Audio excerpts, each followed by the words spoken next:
अस्सलाम वालेकुम नाज़रीन, मेरा नाम बिलाल असगर है और आप देख रहे हैं वेबसोल मेंटर।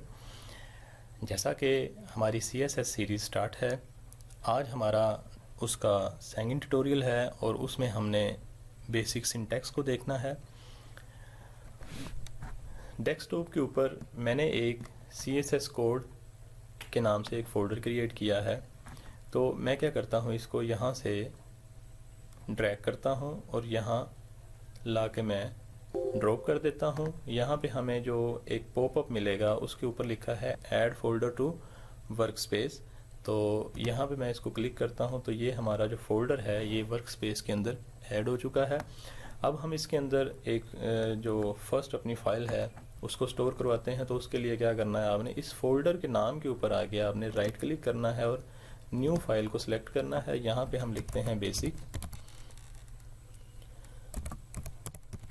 syntax.html और इसको किया एंटर। ये हमारी CSS कोड के अंदर पहली जो यहाँ पे आपको नज़र आ रहा होगा, CSS कोड के अंदर पहली बेसिक syntax.html के नाम से फाइल क्रिएट हो चुकी है।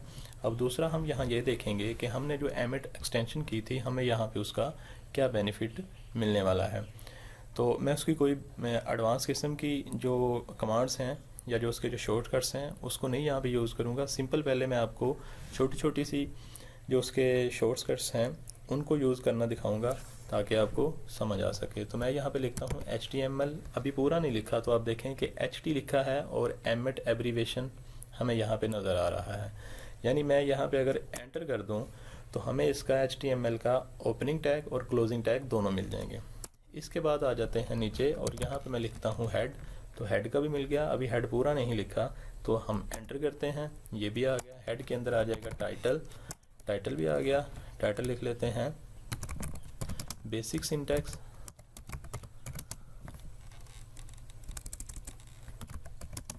ऑफ CSS और इसके बाद आ जाते हैं बॉडी टैग पे। तो बॉडी टैग को जब हमने लिखा तो स्पेलिंग रॉन्ग है तो वो नहीं आएगा, बॉडी लिखा, आ गया जी।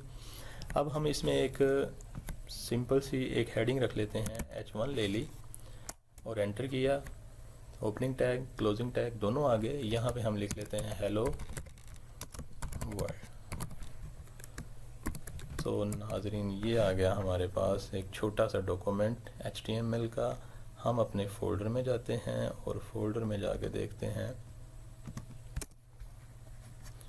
ये हमारी है बेसिक सिंटैक्स के नाम से फाइल। इसको हमने एंटर किया तो ये हमारा जो क्रोम ब्राउज़र है डिफ़ॉल्ट उसके अंदर ओपन होगी।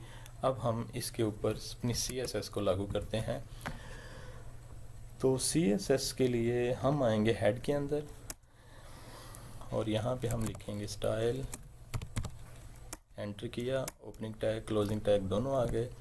अब हमने यहाँ पे देखना है कि सबसे पहले सिलेक्टर और उसके बाद ब्रेसेस आती हैं, एंटर दबाया। अब हम इसके अंदर लिखेंगे अपनी प्रॉपर्टी और उसकी वैल्यू। फॉर एग्जांपल अगर मैं यहाँ पे करता हूँ कलर, हमने जो एमिट एक्सटेंशन इंस्टॉल की हुई है, जब हम कलर लिख के एंटर दबाते हैं तो देखें हमें कोलन भी मिल जाता है और जो टर्मिनेटिंग साइन है, जो इसको क्लोज करने वाला साइन है लाइन को, सेमी कोलन, वो भी हमें मिल जाता है। अब हमने यहाँ पे कलर देना है तो कलर का शॉर्टकट भी आ गया है, लेकिन हम चाह रहे हैं अपनी मर्ज़ी से कोई देना तो येलो लिखते हैं। येलो लिखा और उसके बाद एंटर किया। बैकग्राउंड कलर क्या होगा, बैकग्राउंड कलर हम अगर वो लाइट दिया है तो हम थोड़ा सा डार्क दे देते हैं, ब्लू रख लेते हैं। हमने इसको किया Ctrl+S, सेव होगी। अपने चलते हैं ब्राउज़र में, यहाँ पे आगे पेज को किया रीलोड। ये देखें नाजरीन कि क्योंकि जो H1 है यानी कि जो हेडिंग टैग है वो ब्लॉक टाइप होता है और ब्लॉक टाइप मैंने बताया था आपको कि वो फुल विड्थ लेता है ब्राउज़र की, यानी ब्राउज़र विंडो की। तो जो टेक्स्ट का कलर है यानी जो फोरग्राउंड कलर है वो येलो आ रहा है और जो बैकग्राउंड कलर है वो ब्लू आ रहा है। तो ये प्रॉपर्टीज़ अभी याद करने की ज़रूरत नहीं है, ये हम साथ साथ करेंगे जिस तरह से हम आगे बढ़ेंगे अपनी इस सीरीज़ में। यहाँ पे अभी सिर्फ हमने ये देखना था कि बेसिक सिंटैक्स क्या यूज़ होता है। ये हमारा है H1 जो सिलेक्टर है, ये हमारी डिक्लेरेशन है और डिक्लेरेशन में सबसे पहले प्रॉपर्टी आएगी और प्रॉपर्टी के बाद उसका जो कलर है यानी जो उसकी वैल्यू है वो आ जाएगी। फिर बैकग्राउंड, ये भी एक प्रॉपर्टी है, और जो ब्लू आगे कलर का नाम दिया है वो क्या है, उसकी वैल्यू है। और ये जो हमारे पास कोलन का साइन है ये इन दोनों को सेपरेट करने के लिए यूज़ होता है। तो नाजरीन, ये था हमारा CSS का बेसिक सिंटैक्स, और नेक्स्ट ट्यूटोरियल में हम देखेंगे कि CSS की कितनी टाइप्स होती हैं और वो कौन कौन सी हैं, और जो अभी हमने ये मेथड लिखा है इसको क्या बोलते हैं। तो मिलते हैं नेक्स्ट ट्यूटोरियल में, तब तक के लिए अल्लाह हाफिज़।